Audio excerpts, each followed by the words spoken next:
참기 어려울 만큼 이렇게 무더위가 계속되고 있습니다. 어떤 분들은 집에 계셔서 지금 휴대폰이나 또 모니터를 보면서 말씀을 들으실 텐데 집도 아마 더운 분들이 많이 계실 것 같고 나가도 덥고 그런 것 같습니다. 제가 올 때 무슨 생각을 했냐면요, 그 한겨울 생각을 했습니다. 크리스마스 생각도 하고요, 눈이 오는 겨울을 생각을 했습니다. 그랬더니 이제 마음이 조금 이렇게 희망이 생기는 그런 좋은 마음으로 이렇게 바뀌어졌습니다. 세상이 아무리 이렇게 어려워도 우리에게는 이제 소망이 있기 때문에, 지금 아무리 무더워도 12월, 1월 되면 그 춥게 되겠죠. 그러면 눈도 올 테고요. 반드시 오는 것처럼 지금 세상은 이런 전염병으로 또 여러 가지 이상 기후로 전 세계가 다 몸살을 겪고 있는 이런 상황입니다만은 믿지 않는 자들에게는 경고가 될 것이고 믿는 우리에게는 점점 주님의 오심이 가까워오는 이런 그 소망의 그런 시간이 점점 다가오고 있다는 걸 생각을 할 때 이런 소망 가운데 즐거워할 수 있는 이렇게 가능하게 하신 우리 주 예수 그리스도께 감사와 영광을 돌립니다. 오늘은 우리 사회자 형제님께서 말씀하신 대로 종말론에 대해서 말씀을 드릴 텐데요. 이 종말론은 너무 광대해서 사실은 그 성경의 예언이라는 그런 그 교재가 있는데 그 교재를 가지고 그냥 순서대로 진행을 해도 한 12과 정도를 공부를 하는 그런 순서로 되어 있습니다. 그런데 지금 이제 우리가 이 교리 시리즈를 공부하고 있는데 종말론에 해당되는 그 시간은 제가 알기로는 뭐 1시간밖에 없는 걸로 알고 있어서 그 주로 우리 교회와 관계된 우리가 이제 교회이기 때문에 교회와 관계된 그런 말씀들을 주로 상고를 해 보겠습니다. 그런데 이 교회는 신부라고 말씀을 하셨잖아요. 그래서 이 유태인들의 그런 결혼 예식하고 관계가 많이 있습니다. 신기할 정도로 이렇게 흡사한 이런 그 일들을 우리가 이 유태인들의 그런 결혼 습관을 살펴볼 때 우리가 잘 알 수 있는데 오늘은 그런 것을 중심으로 해서 살펴보려고 생각을 하고 있습니다. 우선 하나님의 말씀 로마서 19장 7절서부터 몇 절 읽어 드리겠습니다. 요한계시록 19장 7절부터 몇 절 읽겠습니다. 우리가 즐거워하고 크게 기뻐하며 그에게 영광을 돌리세. 어린 양의 혼인 계약이 이르렀고 그의 아내가 자신을 준비하였으므로 그에게 빛나고 깨끗한 세마포 옷을 입도록 허락하셨으니 이 세마포 옷은 성도들의 옳은 행실이로다 하더라. 천사가 내게 말하기를 기록하라. 어린 양의 혼인 잔치에 청함을 받은 자들은 복이 있도다 하고 또 내게 말하되 이것은 하나님의 참되신 말씀이라 하기로 내가 그 발 앞에 엎드려 경배하려 하니 그가 나에게 말하기를 나는 너와 및 예수의 증언을 받은 네 형제들과 같이 된 종이니 삼가 그리하지 말고 오직 하나님께 경배하라. 예수의 증언은 예수의 영이라 하더라. 여기에 이제 그 혼인 계약이 이르렀다. 혼인 예식, 혼인 잔치에 대해서 19장에 기록이 되어 있습니다. 그다음에 한 장을 넘기셔서 21장으로 가시면 2절 말씀에 보면 또 내가 보매 거룩한 성 새 예루살렘이 하나님께로부터 하늘에서 내려오니 그 준비한 것이 신부가 남편을 위하여 단장한 것 같더라. 여기도 남편, 신랑 되시는 우리 주님과 또 신부 되는 교회에 대해서 언급을 하고 있습니다. 한 군데 더 보면 22장 요한계시록 22장 17절 말씀에 보시면 성령과 신부가 말씀하시기를 오라 하시는도다. 듣는 자도 오라 할 것이요 목마른 자도 올 것이요 또 원하는 자는 값없이 생명수를 받으라 하시더라. 여기 또 성령과 신부가 말씀하시기를 여기 신부가 등장하는 것을 볼 수가 있습니다. 그러니까 이 교회는 신랑 되시는 그리스도의 신부로서 이렇게 묘사되어 있는 것을 보게 됩니다. 그래서 이 유태인들에 대한 이 결혼식이 아주 굉장히 흥미로운데요. 우리 한국의 결혼식 하고는 상당한 차이가 있습니다. 우리 한국은 하루에 그냥 결혼식 하고 그 다음에 피론하고 그냥 이렇게 마치는데 유태인들의 그런 결혼식은 굉장히 좀 여러 부분에 있어서 이렇게 절차가 길고 긴 시간이 필요하고 여러 가지 예식에 대한 그런 순서들이 있는 것을 볼 수가 있습니다. 이제 어떤 남녀가 교제를 해서 이렇게 서로 결혼하기로 마음을 먹게 되면 그 신랑 측에서 신부 측으로 어느 날 이렇게 가게 됩니다. 그 랍비라고 하죠. 그 유태인들의 선생, 그러니까 주례격인데 이 랍비와 함께 신부 집에 가게 되는데 세 가지를 가지고 갑니다. 하나는 서약서고요. 하나는 금은, 그 부모님들에게 잘 키워주셔서 고맙습니다 하는 그런 뜻으로 금은을 가지고 가고, 그 다음에 포도주를 약간 이렇게 가지고 갑니다. 가서 신부 부모님에게 뭐라고 얘기를 하냐면 나는 어느 지파에 속한 아무개입니다. 그래서 우리 어르신의 따님과 결혼하기 위해서 왔습니다. 이렇게 이제 먼저 가서 이야기를 합니다. 그러면 그 신부 아버지가 허락을 해야 되잖아요. 그러니까 그 신부에게 먼저 물어봅니다. 그래서 내가 이 사람과 사귄 지는 얼마나 됐느냐, 잘 아느냐 이런 것을 물어보고, 내가 사랑하느냐 이런 것도 물어보고, 또 이 사람과 결혼해서 내가 희생적으로 이렇게 섬길 그런 준비가, 마음의 준비가 되어 있느냐, 뭐 이런 정도로 물어보게 되면 그 신부가 네라고 이제 대답을 하면 이제 계속해서 절차가 진행이 되는 것입니다. 그렇게 되면 이제 가지고 간 그 은금을 이렇게 그 부모님께 그걸 뭐라고 하나요? 지참금이라고 하나요? 그렇게 이제 드립니다. 그게 아마 상당한 그런 그 값이 나가는 그런 금액을 주는 것 같습니다. 그래서 그 집찬금을 이렇게 금은을 주고, 그리고 신부를 사는 건 아니지만 이렇게 그냥 거저가 아니에요. 그냥 거저 데려가는 게 아니고 그런 상당한 그런 금액을 선물로 주고 그리고 그를 신부로 맡게 됩니다. 이것은 마치 뭘 가르치느냐 하면 우리 주님께서 오셔서 자신의 몸을 우리를 위해서 이렇게 드려서 피를 흘려주셨잖아요. 그래서 값으로 우리를 샀잖아요.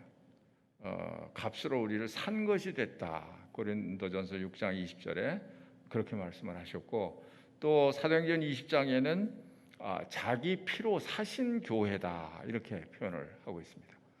그러니까 그리스도께서 피를 값주고 누구한테요? 하나님 아버지에게요. 하나님 아버지와 원수되고 죄인 되었던 우리들인데 그리스도께서 그 피를 아버지 하나님께 드렸기 때문에 하나님은 그 피를 보시고 만족해 하시고 그리고 이 교회를 이렇게 그리스도에게 드리는 이런 이제 일이 있게 됩니다. 그 다음에 이제 어떤 일이 또 생기게 되냐면 가지고 간 그런 포도주가 있잖아요. 그 포도주를 한 잔을 이렇게 한 잔씩 한 잔을 이렇게 만들어 가지고 그것을 신부에게 줍니다. 그러면 신부가 그것을 받아서 한 반쯤 마시고 신랑에게 줘요. 그럼 신부가 그걸 또 마십니다. 그러면 이제 이 두 사람이 이제 결혼을 승낙했다. 이제 그런 의미로 그렇게 포도주를 이렇게 나눈 것을 볼 수 있습니다. 이거는 이제 이것도 이제 피를 이제 상징하는 것인데 예수님께서 잡히시던 밤에 이 주의 만찬을 제정을 하시면서 이 잔을 너희를 위해서 흘리는 바 이 언약의 피다.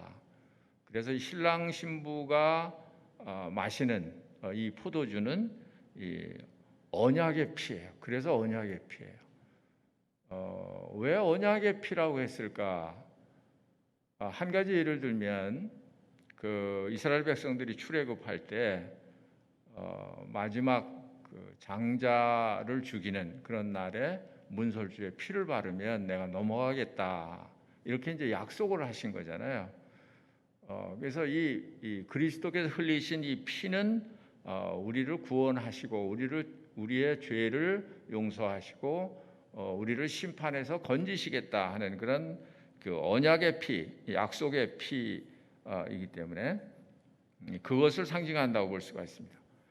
그래서 이 신랑 신부가 포도주를 이렇게 나눠서 마시게 됩니다. 그러면서 예수님께서 뭐라고 말씀하셨냐면 누가복음 22장 18절에 보면 내가 너희에게 이르노니 내가 이제부터 하나님의 나라가 임할 때까지 포도나무에서 난 것을 다시 마시지 아니하리라 하시고 이런 말씀이 있습니다. 또 가나 혼인 잔치에서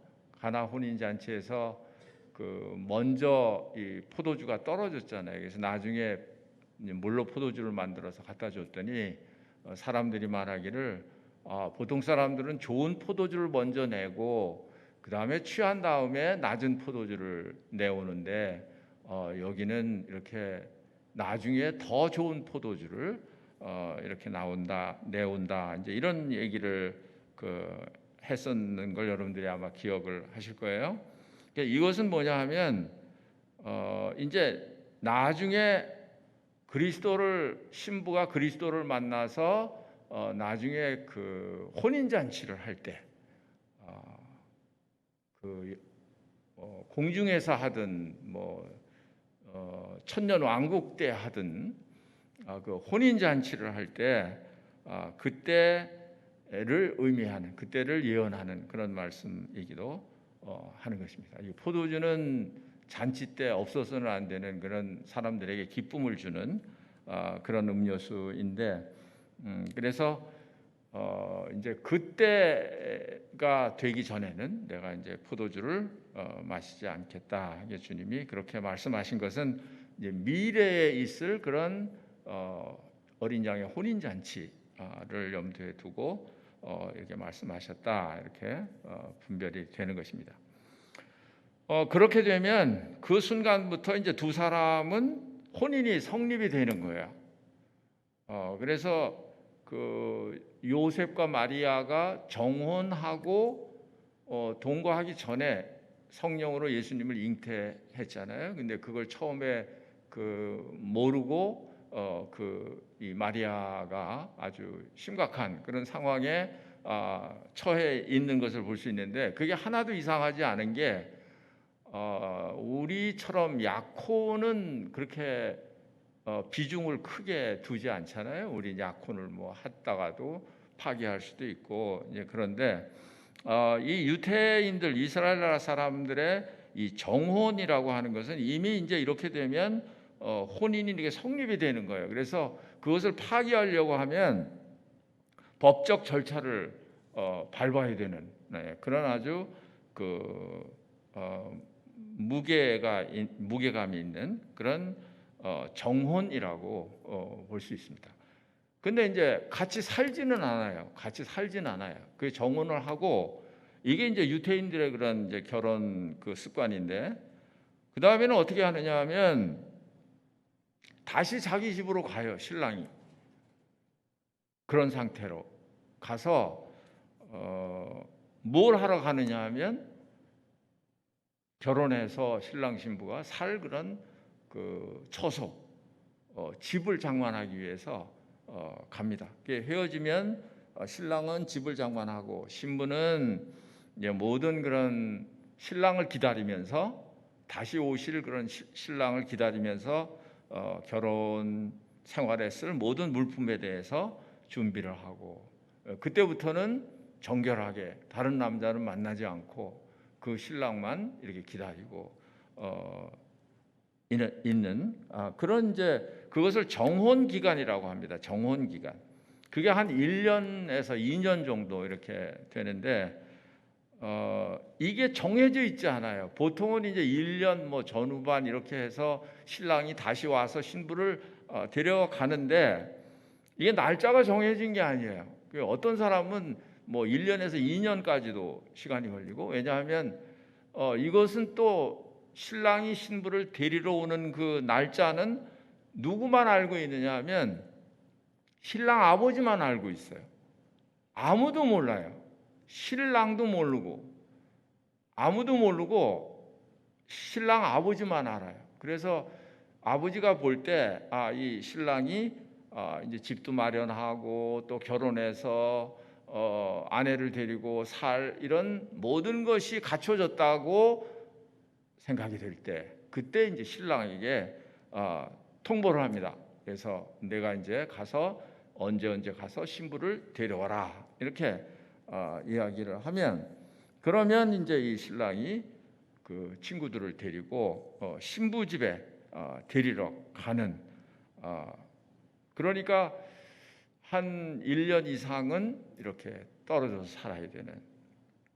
그러니까 이건 마치 뭘 의미하느냐 하면 우리 주님께서 이 땅에 오셔서 우리와 사실은 영적으로 하나가 되어서 이렇게 혼인의 그런 관계를 맺었죠, 이미. 그래서 우리는 신부의 자격이 있고 이렇게 맺어 있는데, 그리고는 이제 부활하셔서 하늘로 승천해서 올라가신 거예요. 가시면서 그 천사들이, 두 천사가 예수님이 올라가시는 것을 제자들이 쳐다보고 있으니까 너희가 어찌하여 하늘을 쳐다보느냐, 하늘로 올리우신 이 예수는 너희가 본 그대로 오시리라, 이렇게 말씀하시잖아요. 그러니까 이제 유태인 이 신부가 신랑이 다시 자기 아버지 집으로 가서 자기를 데리러 오는 것을 기다리듯이, 그렇게 신랑이 자기 집으로 가는 거예요. 요한복음 14장에도 1절에도 보면 너희는 마음에 근심하지 말라, 또 하나님을 믿으니 또 나를 믿으라, 아버지 집에 거할 곳이 많도다. 내가 가면 너희를 위해서 처소를 예비할 텐데 처소가 예비되면 너희를 나 있는 곳에 있게 하겠다, 그런 약속을 하시잖아요. 그러니까 유태인들 이 신랑도 가서 신부가 살 그런 집을 장만하기 위해서 가는 것을 볼 수가 있습니다. 그리고 또 한 가지는 이 신랑이 그냥 가지 않고요, 신부에게 어떤 기념, 자기를 생각할 수 있는 그런 상징적인 그런 선물을 하나 주고 갑니다. 그러니까 내가 없어도 이 선물을, 내가 준 이 선물을 보고 나를 생각하고 나를 기다리라고 이렇게 선물을 주고 가요. 그건 우리가 뭘 생각할 수 있느냐 하면, 예수님께서 이제 가시면서 내가 떠나가는 것이 너에게 유익이라, 내가 떠나지 아니하면 보혜사가 너에게 오시지 아니할 것이요 가면 내가 그를 너에게로 보내리니. 요한복음 16장 7절에 보면 예수님이 가시면서 성령을 우리에게 이렇게 선물로 보내시겠다, 이런 말씀을 하셨습니다. 사도행전 2장 38절에도 베드로가 이르되 너희가 회개하여 각각 예수 그리스도의 이름으로 침례를 받고 죄 사함을 받으라, 그리하면 성령의 선물을 받으리니. 그러니까 예수님이 가시면서 자기를 대신할 그런 성령을 우리들에게 선물로 주시고 이렇게 가신 그런 것을 볼 수가 있습니다. 아까 말씀드렸듯이 다시 오는 날짜는 정확하게 알 수 없습니다. 그러니까 그 신랑의 아버지만 그것을 알 수 있어요. 예수님께서 뭐라고 그러셨나요? 마태복음 24장 36절에 그러나 그날과 그때는 아무도 모르나니 하늘의 천사들도 아들도 모르고 오직 아버지만 아시느니라, 그렇게 말씀을 하셨어요. 그러니까 예수님 자신도 모르신다는 거예요. 아버지만 아신다는 거예요. 그러니까 신부 측에서 언제 오시느냐 묻지 않습니다. 왜냐하면 그것은 그 신랑의 아버지의 권한이기 때문에 그렇습니다. 그러니까 언제 올지 모르니까 항상 예비하고 준비하고 있어야 되는 거예요. 이 마태복음 25장에 보면 열처녀의 비유가 나오는데, 그 열처녀의 비유에 나오듯이 그렇게 이제 신랑을 기다리는 거예요. 거긴 처녀들이, 물론 이건 이제 신부에 해당하는 말이 아닙니다만은 뭐 신부도 마찬가지겠죠. 그래서 그렇게 이제 항상 예비하고 기다리는 거예요. 왜 언제 오는지 좀 알려주면 얼마나 좋을까? 그러면 사람들이 어떻게 할까요? 뭐 2023년도 5월 달에 오신다고 가르쳐 줘 보세요. 그러면 사람들이 어떻게 할까요? 그 전에는 자기 마음대로 살겠죠, 그렇죠? 그리고 그때 가서 준비한다고 또 할 거고요. 이제 아마 그렇게 하게 하지 않기 위해서 주님이 다시 오시는 이런 날짜는 비밀에 이렇게 붙여져 있는 것 같습니다. 마가복음 13장에 보면 집 주인이 어느 때에 올는지, 저물 때일는지 한밤중일지 다굴 때일는지 아침일는지 너희가 알지 못한다, 이런 말씀을 하고 있습니다. 우리 함께 데살로니가전서 5장에 있는 말씀을 함께 펴보면 좋겠습니다. 데살로니가전서 5장에 있는 말씀이에요.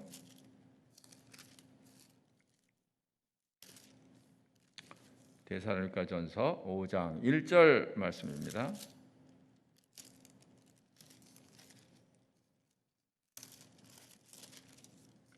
형제들아, 때와 시기에 관하여는 너에게 쓸 것이 없음은 주의 날이 밤에 도둑같이 이룰 줄을 너희 자신이 자세히 알기 때문이라. 그들이 평안하다 안전하다 할 그때 임신한 여자에게 해산의 고통이 이룬 것 같이 멸망이 갑자기 그들에게 이르리니 결코 피하지 못하리라.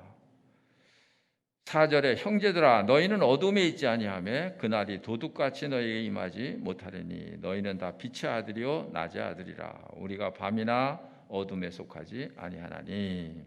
감사한 것은 우리 믿는 사람들에게는 예수님께서 도둑같이 임하시지 않는다, 이렇게 말씀을 하셨습니다. 그러니까 이제 준비가 안 된 사람들에게는 이 밤에 도둑같이 오신다, 이렇게 말씀을 하고 있습니다. 그러니까 예수님께서 재림하시는 것은 어느 날 갑자기, 순간적으로 갑자기 오시는 거예요. 찰나예요, 찰나.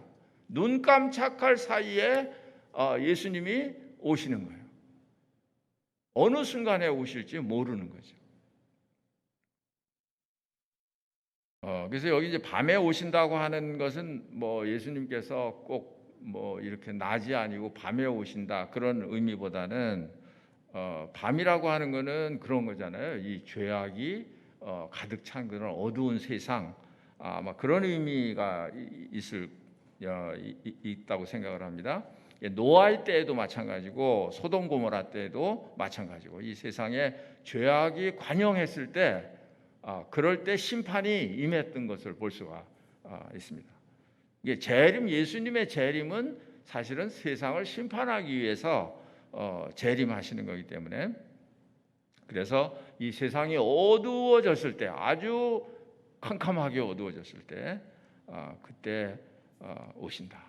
지금 그런 때가 점점 가까우고 있지 않나 생각을 해요. 사실은 저도 이제 한 세상을 70년을 살았잖아요. 근데 진짜 요즘 같은 이런 세상이 과거에 있었나 생각해 볼 때 없는 것 같아요. 점점 세상이 이렇게 힘들어져 가고 있고, 또 이런 또 코로나 바이러스가 없어지니까 뭐 델타니 뭐니 또 새로운 또 바이러스가 이렇게 등장을 하고, 또 그게 막 이렇게 전염이 된다고 하고, 이러니까 어떻게 보면 희망이 보이지 않는 그런 이제 세상이라고 할 수가 있습니다. 그러니까 점점 주님의 다시 오심을, 재림을 재촉하고 있는 그런 세상이다, 이렇게 보면 틀림이 없을 것 같습니다. 우리에게 지금 바로 닥치게 되는 그런 다음 세상은 어떤 세상인가요? 7년 대환란이잖아요. 그러니까 적그리스도가 다스리는 그런 7년 대환란. 뭐 요즘 이런 환란 말고요, 그냥 전에도 없었고 후에도 없었던 그런 환란이 이제 곧 도래하게 될 터인데, 그 환란 전에 교회는 공중으로 들림을 받아서 올라가게 될 것입니다. 그것을 뭐라고 그래요? 그 휴거라고 합니다. 끌어서 하늘로 올려지는 휴거라고 이야기를 합니다. 그래서 이제 신랑 아버지가 이제 때가 되어서 신랑에게 얘기를 하면, 신랑이 친구들을 데리고 신부 집에 데리러 갑니다. 갈 때 무엇을 가지고 가냐면 그 쇼파르라고 하는 그런 뿔 나팔을 가지고 가요.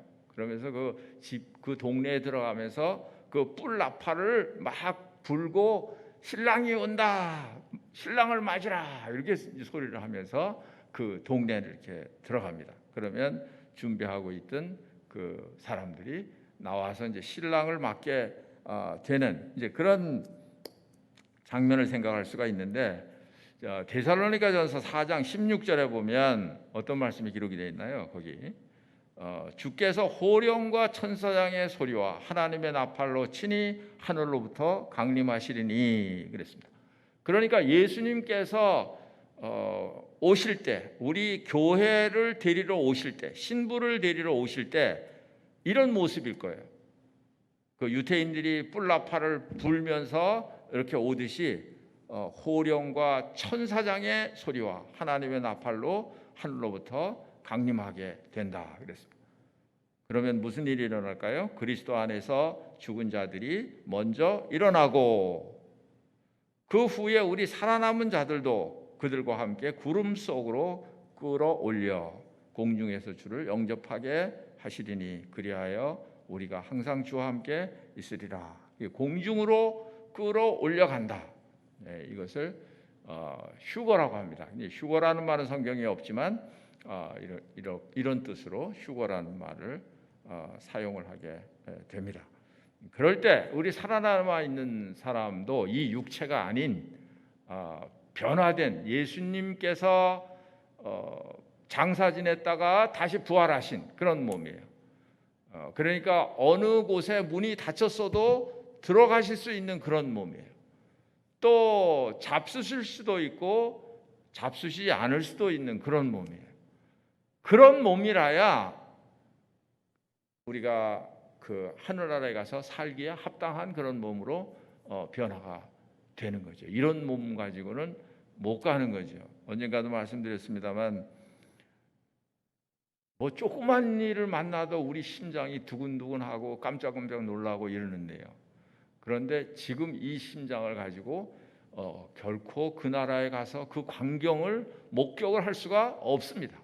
변화된 그런 몸을 가지고 공중에 오시는 주님을 우리가 맞게 된다 하는 것입니다. 그래서 이제 거기에서 뭐가 일어날까요? 아까 우리 사회자 형제님께서 말씀하신 대로 이제 그리스도의 심판대가 열리게 됩니다. 그것은 이제 상을 주는 우리 그리스도인들 교회에 상급을 주는 그런 이제 그리스도의 심판대가 펼쳐지게 됩니다. 이 지상에서 주님을 위해서 얼마나 헌신하고 얼마나 자기를 드리고 섬겼느냐에 따라서 하나님께서 상을 주시는 것입니다. 근데 고린도 3장에 보니까 그게 다가 아니고 그 공력이 시험을 받는다 그랬습니다. 그냥 상을 주는 게 아니라 그 공력이 불타서 시험을 받는다 그랬어요. 그래서 그 불에 타서 없어지는 것은 그건 그냥 사라지는 것이고 없어지는 것이고 불에 타도 타지 않고 남아있는 그 일에 대해서만 하나님께서 우리에게 상급을 주시겠다 이렇게 말씀을 하셨어요. 그래서 아마도 이 세상에서 우리가 주님을 섬기는 데 있어서도 신앙생활 하는 데 있어서도 이것을 뭐 사람들을 보기 위해서 했다든지 이런 안 좋은 그런 동기에서 한 것은 어떻게 될까요?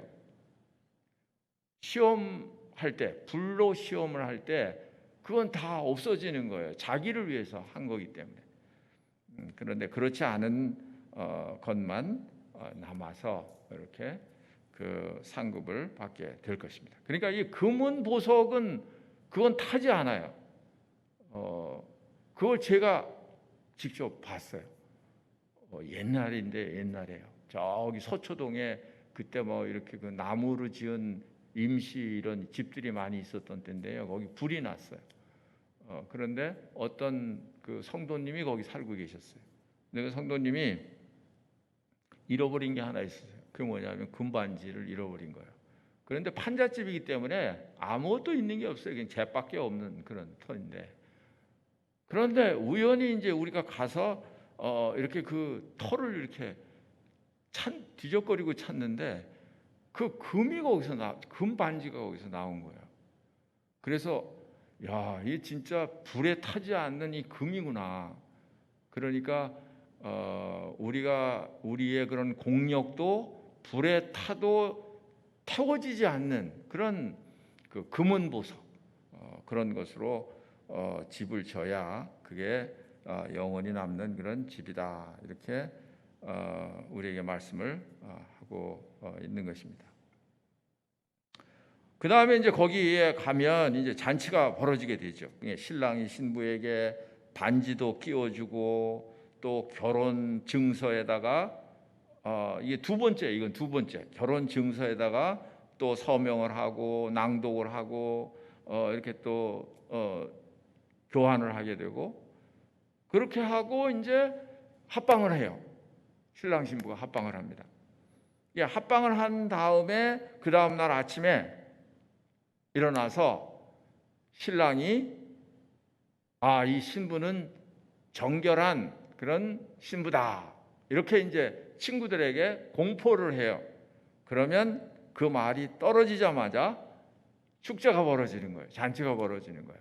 그래서 음식도 먹고 뭐 춤도 추고 이렇게 이제 그 축하연이 벌어지게 됩니다. 그러니까 신부를 데리고 왔는데 그 신부를 그냥 얼굴을 처음부터 공개하는 게 아니에요. 이제 그런 말씀이 어디에 기록이 되어 있느냐면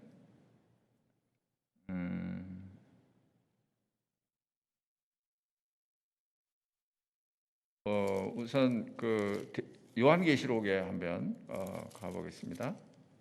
요한계시록 21장에 보시면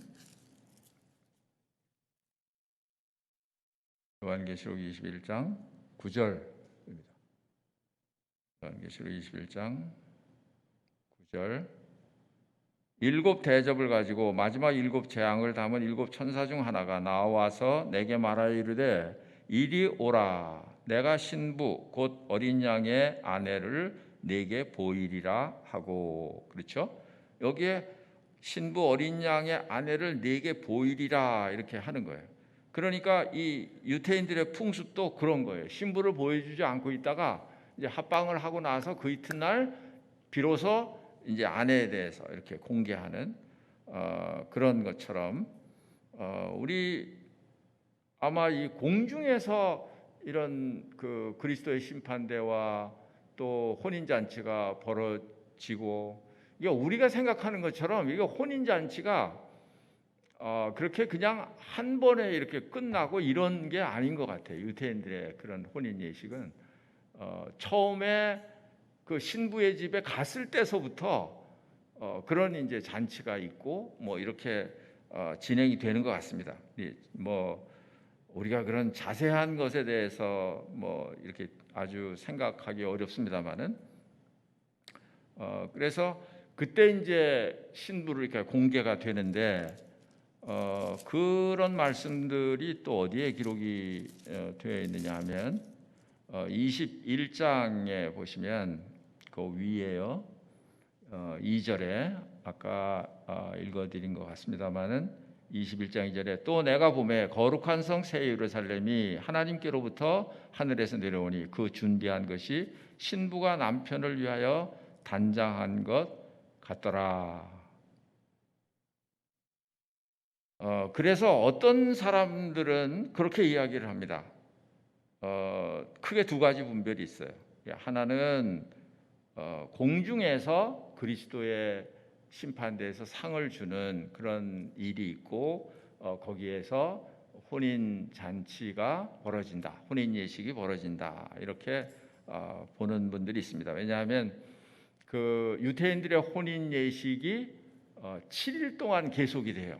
신랑 집에 데리고 와서 그 잔치가 7일 동안 계속이 되는데 아마 그 7일을 7년으로 계산을 해서 7년 동안 세상에는 환란이 있게 되고 공중에서 7년 동안 이렇게 혼인 잔치가 벌어진다 이렇게 보는 분들이 있는가 하면 그 여기에 보니까 거룩한 성 새 예루살렘이 하나님께로부터 내려오고 그 준비한 것이 신부가 남편을 위하여 단장한 것 같더라. 그러니까 새 예루살렘이 신부가 남편을 위해서 단장한 모습이 새 예루살렘이에요.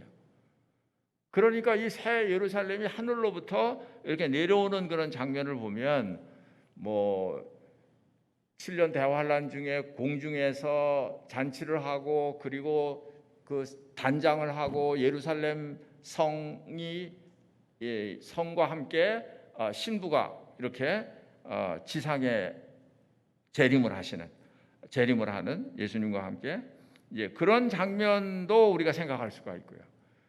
그러니까 처소를 예비해서 처소가 예비되면 신랑이 신부를 데려다가 자기 집에 가서 잔치를 벌이거든요. 그런 여러 가지 장면을 생각을 할 때는 공중에서 이렇게 준비를 했다가 그리고 또 하나는 그 20장에 보시면 요한계시록 20장입니다.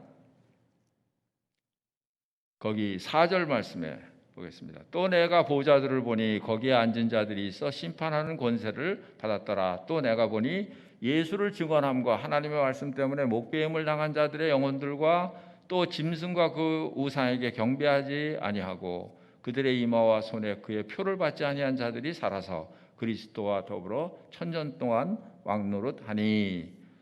그러니까 이 말씀을 보면 이것은 틀림없이 7년 대환란 중에서 순교를 한 그런 유태인들이 7년 대환란이 끝나고 예수님께서 지상에 재림을 하실 때 그때 부활한다.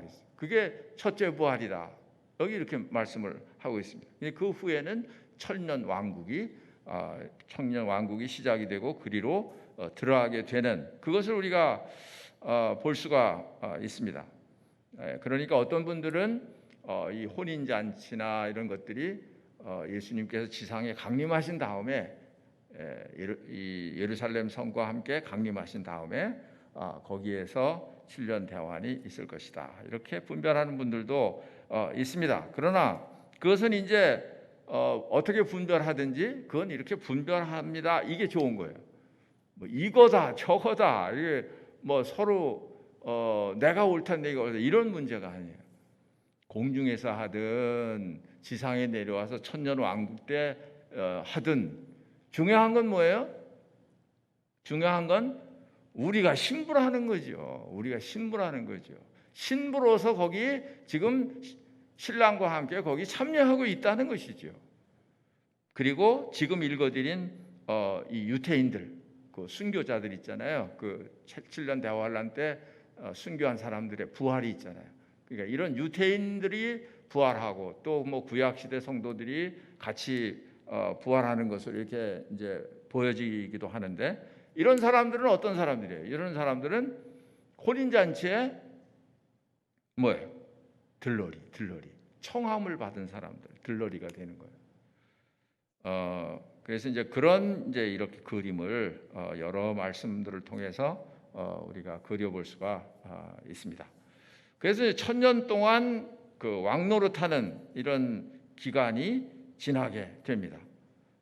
뭐 여기 천년 왕국에 대한 이런 이제 그 모습들은 뭐 성경에 많이 기록이 되어 있는데 이게 뭐 다 말할 수가 없죠. 그 다음에는 어떤 일이 생기느냐 하면 천년 왕국이 끝나면 그 다음에는 둘째 부활이라고 일컫는 그런 악인들의 부활, 심판의 부활이 천년 왕국이 끝난 다음에 있게 된다. 그 다음에 영원 세계로, 영원히 지옥, 영원한 천국, 이렇게 새 하늘과 새 땅으로 이렇게 나눠지게 된다. 그래서 영원히 주님과 함께 우리가 거하게 된다. 소망이 있습니까? 희망이 있습니까? 네. 우리는 죄 때문에 죽을 수밖에 없는 이런 사람이었잖아요. 그리스도께서 우리 죄를 위해서 죽으시고 부활하셔서 우리에게 이런 소망을 주신 거예요. 주님이 영원하셔서 사망이 다시 그를 주장하지 못하는 것처럼 우리도 주님과 함께 죽고 부활했기 때문에 우리도 영원한 사망이 우리를 주장하지 못하는 이런 영원히 하나님과 함께 사는 이러한 자들이 되었다. 가장 사랑을 받는 신랑의 신부가 되었다. 얼마나 지금 신약 시대에 구속을 받은 구원받은 우리들이 얼마나 큰 놀라운 그런 신분 그런 특권을 가지고 있는지에 대해서 우리는 하나님 앞에 감사할 수가 있을 것입니다. 오늘 거기까지 하겠습니다. 같이 기도하겠습니다. 아버지 하나님 감사합니다.